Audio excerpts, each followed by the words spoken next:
des gadgets secrets et merveilleux du passé. Les télécopieurs, les téléavertisseurs et les copieurs de la taille d'une petite voiture sont tous des outils qui ont été merveilleux de leur temps mais ont été remplacés dans la marche régulière de l'innovation technique. Voici quelques inventions qui étaient autrefois précieuses, chacune offrant un aperçu de la nature du lieu de travail et de la façon dont nous travaillons aujourd'hui. Une solution archaïque au bureau ouvert? Dans une ère de lieu de travail ouvert, où les distractions sont constantes, beaucoup d'entre nous font face en mettant un ensemble d'écouteurs annulant le bruit. Mais essayer d'éviter les interruptions n'est certainement pas un défi unique au temps moderne. En 1925, l'auteur d'inventeur et de science-fiction, Hugo Gernsback, avait l'idée de bloquer le bruit ambiant de l'environnement, un engin qu'il appelait l'isolateur. Ce casque éliminerait tous les sons, les odeurs et les visages du monde extérieur. L'idée était que l'utilisateur, à travers de petits trous de fenêtre dans le capot métallique, ne pouvait se concentrer que sur la tâche à portée de main. Peut-être une idée qui était trop loin avant son temps, l'isolateur n'a jamais décollé. Les fans de drames d'époque comme Mad Men reconnaîtront la machine à dicter, un dispositif d'enregistrement largement utilisé par les chefs d'industrie et leurs assistants personnels. C'était, à son époque, un symbole de la direction au niveau exécutif. Le dictaphone a débuté en 1881, produit par une société établie par Alexander Graham Bell. Il a été largement utilisé par les dirigeants d'entreprises dans les années 1970, pour enregistrer des idées, des lettres et des notes de mémoire à transcrire sur papier.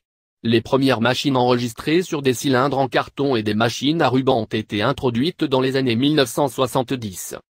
L'opportunité manquée de la machine à écrire Lambert.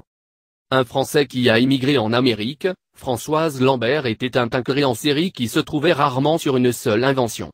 Mais il a trébuché sur quelque chose en 1884 qui avait le potentiel d'être énorme, si seulement il avait eu le bon moment. Lambert a conçu l'une des premières machines à écrire au monde, une machine qui semble un peu bizarre aujourd'hui, avec un clavier circulaire flottant sur une machine horizontale. La hauteur de la technologie de copie. Avant que la machine à copier électronique ne la remplace dans les années 1980, elle produisait des doublons en papier à l'aide d'un rouleau à manivelle ou attaché à un petit moteur. Et depuis des décennies, c'était la technologie de la copie. Les premiers prototypes ont émergé dans les années 1880, mais le design a été perfectionné d'ici 1900. Au cours des années 60, c'était un accessoire dans les bureaux et les écoles. La photocopieuse produite par Xerox en 1959 a finalement rendu le mimographe obsolète. Mais, contrairement au premier copieur, Huntsman dit que le mimographe était rarement tombé en panne. Et il a fonctionné sur des recharges d'encre peu coûteuses, contrairement à ces cartouches de copieurs coûteuses, nous regrettons encore aujourd'hui. Le jointeur enveloppe. La présente invention, par Reynolds de Chicago, était un mot d'ordre pour la gravitation et l'efficacité. Lorsque le levier est coudé, un rouleau force une enveloppe ouverte à subir un processus d'amortissement, avant qu'un second rouleau ne s'enclenche. Spectacle léger. Inventé aux États-Unis dans les années 1930, ces spécifications ont été ornées de deux petites lumières à piles, avec un long fil métallique en dessous. L'expérience n'a été marquée que par la probabilité d'électrocution quand il a plu. Massager et apparemment, il ne suffisait pas d'avoir un gadget pour masser le corps.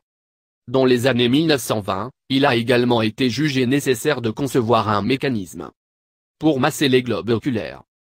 Ce gadget compliqué était pressé sur le visage. L'utilisateur utiliserait alors le petit levier pour comprimer le soufflet en caoutchouc qui, à son tour, émettrait des bouffées d'air frappées directement sur les globes oculaires. Navigateur. C'était l'invention du futur, une petite machine complète avec sa propre carte qui indiquerait aux automobilistes le chemin à parcourir. Mais ce n'était pas un sat-nav, après tout. Les satellites de communication qui aident les voitures modernes à se situer étaient encore des décennies. Au lieu de cela, le moteur de recherche d'itinéraire pour le pilote bien équipé des années 1920 était un dispositif de type bracelet-montre équipé de cartes minuscules,